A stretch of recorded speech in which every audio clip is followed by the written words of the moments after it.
Bonjour, bienvenue sur ma chaîne, Chris Papy. Pour ne rater aucune de mes vidéos, s'il vous plaît, abonnez-vous à la chaîne, et activez la cloche de notification. Chris Papy dit la vérité. Commençons.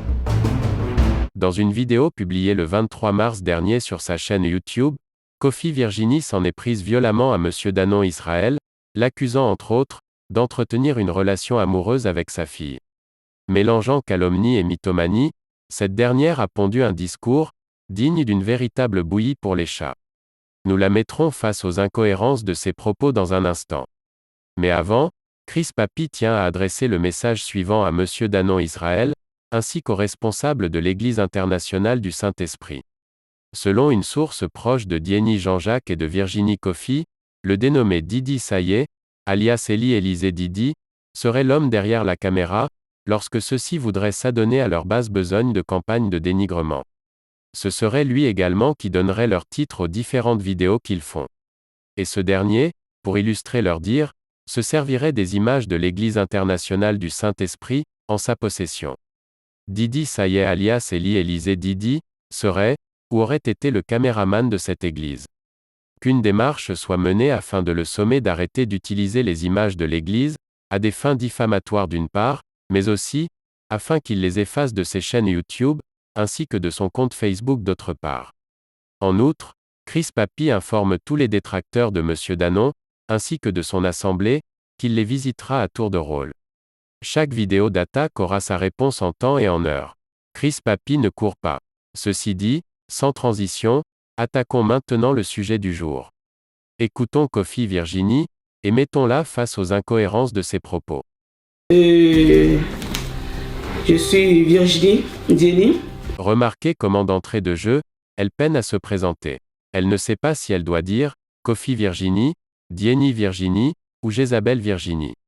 Elle a peur de mentir même sur son identité. Parce que tout ce qu'elle va débiter ne sera que pur mensonge.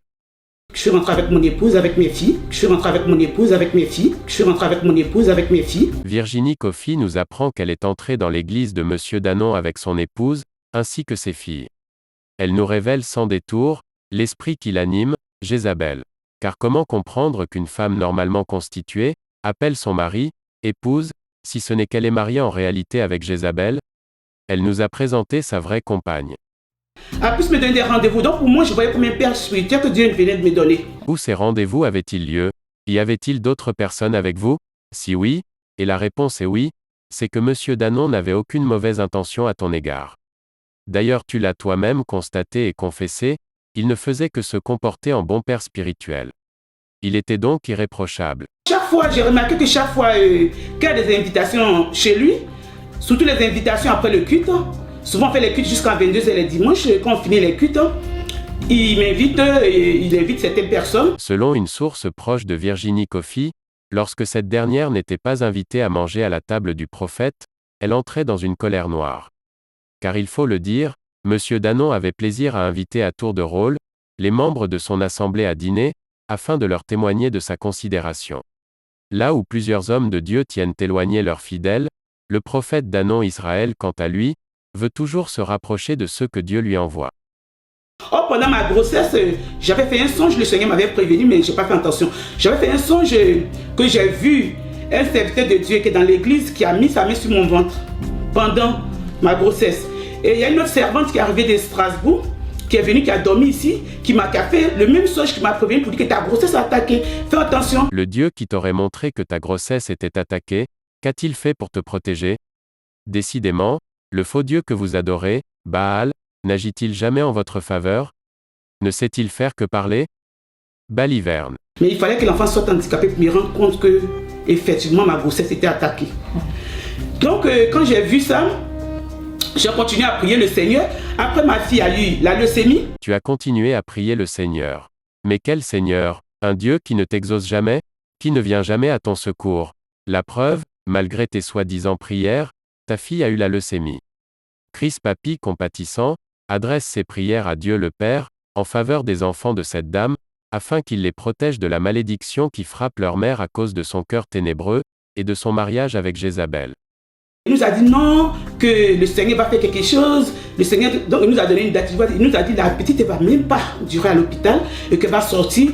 À telle date, la date était tellement juste qu'à cette date qu'il a donnée, c'est à cette date que l'enfant est sorti à l'hôpital. Je vous dis tellement, j'étais ému. Je me suis dit, mais le Seigneur, vraiment, il s'est glorifié puissamment parce que comme un homme de Dieu peut donner une date et c'est à cette date que l'enfant sort de l'hôpital. Vraiment, le Seigneur est merveilleux. J'ai glorifié tellement le nom du Seigneur au travers de ce monsieur, ce faux prophète, croyant que il était en train de prier Jésus pour nous, mais au fait, c'est lui qui a donné la maladie à la petite. Et il a enlevé la maladie sur la petite. Et moi, j'étais là. Chris Papy, ne maîtrisant pas la Bible, s'est rapproché d'un homme de Dieu, qui lui a donné ce verset pour cette personne aveugle, qui cherche à égarer les élus de l'Éternel. 2 Rois chapitre 4, versets 11 à 17. Il est écrit ceci, et il dit, « Que faire pour elle ?» Géasi répondit, « Mais, elle n'a point de fils, et son mari est vieux. » Et il dit, « Appelle-la. » Géasi l'appela, et elle se présenta à la porte. Élisée lui dit, « À cette même époque, l'année prochaine, tu embrasseras un fils. » Et elle dit, « Non. Mon Seigneur, homme de Dieu, ne trompe pas ta servante. » Cette femme devint enceinte, et elle enfanta un fils à la même époque, l'année suivante, comme Élisée lui avait dit. Kofi Virginie, as-tu entendu la parole? Élisée était-il un faux prophète? Fausse prophétesse? Défaite Zamati Eliane, as-tu entendu la parole? Tu as dit que toutes les personnes qui témoignent à l'Église internationale du Saint-Esprit meurent. Pourquoi ta compère qui a témoigné de la guérison de sa fille, est-elle toujours en vie? Chris Papy n'a pas fini avec toi. D'autres dossiers sortiront bientôt. Mais j'ai remarqué que quand je fais un songe aujourd'hui, le dimanche qui suit, quand je vais à l'église, il m'impose la main. Et chaque fois qu'il m'impose la main, j'ai la tête, au fait, je ne comprends pas. Ce que je pensais là, ça quitte dans mon esprit. Au moment où je suis en train de voir que le Seigneur peut me montrer quelque chose, quand il m'impose la main, automatiquement, j'oublie cette chose et puis je me dis non, c'est faux. Jézabel Virginie, étais-tu la seule personne à qui le prophète avait imposé les mains ces jours-là? Tu nous dis que Danon Israël serait plus fort que le Dieu qui t'aurait parlé? Il a pu te neutraliser sous ses yeux? Écoute cette parole de la Sainte Bible. Zacharie chapitre 2, verset 8. Car ainsi parle l'Éternel des armées. Après cela, viendra la gloire. Il m'a envoyé vers les nations qui vous ont dépouillé. Car celui qui vous touche, touche la prunelle de son œil. Car celui qui vous touche, touche la prunelle de son œil. Car celui qui vous touche, touche la prunelle de son œil. Jézabel Virginie, où est ton Dieu pour te protéger de Danon Israël? N'es-tu pas la prunelle de son œil? Il faisait des enveloppes, des cadeaux, des enveloppes, des cadeaux. Moi, personnellement, il me donnait des cadeaux. Moi, je crois que c'était des cadeaux. Or, en échange, quand tu donnes un cadeau, ça veut dire qu'il reçoit quelque chose spirituellement de toi. Il te donne de l'argent, tu te dis que tu as eu une enveloppe, tu es contente. Tu as dit que ton Dieu t'avait révélé les pratiques de Monsieur Danon, mais diantre, pourquoi n'es-tu pas parti de l'Église? Pourquoi as-tu continué à recevoir ces cadeaux? Et de plus, selon tes propres dires, tu étais contente. Donc, les cadeaux de celui que vous traitez de sorcier vous faisaient plaisir? L'autre est venu avec un caddie pour récupérer des vivres qu'elle s'est empressée d'avaler, et toi tu as pris ces cadeaux et tu étais heureuse. Mais de qui vous moquez-vous à la fin? S'il vous plaît, faites mieux dans vos mensonges. Depuis mon enfance, j'avais des visions. Depuis mon enfance, je sors, je peux croiser quelqu'un, parler avec quelqu'un, et puis quand je demande, on me dit la personne est moi, ça fait plus d'un mois. Et c'est le Seigneur qui fait ça. Jézabel Virginie, pourquoi n'as-tu pas détecté dès le premier jour que tu avais affaire à un charlatan? Tu as mangé chez lui, pris son argent, ses cadeaux, tu t'es même laissé imposer les mains par lui. Pourquoi ce don n'a-t-il pas fonctionné? Pure fadaise. Dans la prochaine vidéo, Chris Papy parlera de ta marche lorsque tu étais dans ce ministère. Il rabattra son caquet à Dieny Jean-Jacques et lui révélera certaines de tes pratiques qu'il ignore à ce jour. Retiens que tu es une nageuse au dos nu. Donc pour moi, je cru que j'étais dans une église, voyez Jésus-Christ. Mais Dieu a permis ça parce qu'il m'a envoyé en mission là-bas. Il m'a dit, Mathie, reste là-bas, observe, regarde, et par toi, la délivrance viendra. Toujours votre Dieu vous envoie en mission. Il vous montre des choses, et vous parle. Mais c'est quoi la finalité? Combien d'âmes as-tu sauvées durant cette mission? Nada. Comme défaite Eliane Zamati, tu as échoué. Vous suivez un Dieu d'échecs. Répentez-vous. Aujourd'hui, je bénis le nom du Seigneur parce que ma fille Cynthia est là-bas. Mais moi, je me dis que c'est une mission. Amen. C'est une mission parce que si ma fille Cynthia n'était pas touchée, aujourd'hui, elle n'allait pas me lever, me coucher sur le sol pour crier au nom de Jésus-Christ. En ce qui concerne ma supposée relation avec le prophète Danon Israël, sachez qu'il n'en est rien. Papa et maman, je voudrais vous dire que l'éducation que vous m'avez donnée ne me permet pas de faire ce genre de choses. Vous savez que je ne suis pas ce genre de personne.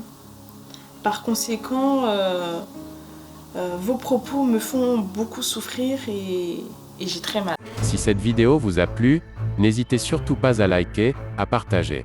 Abonnez-vous à la chaîne, et activez la cloche de notification, afin d'être alerté lorsqu'une nouvelle vidéo sera mise en ligne. Chris Papy dit la vérité.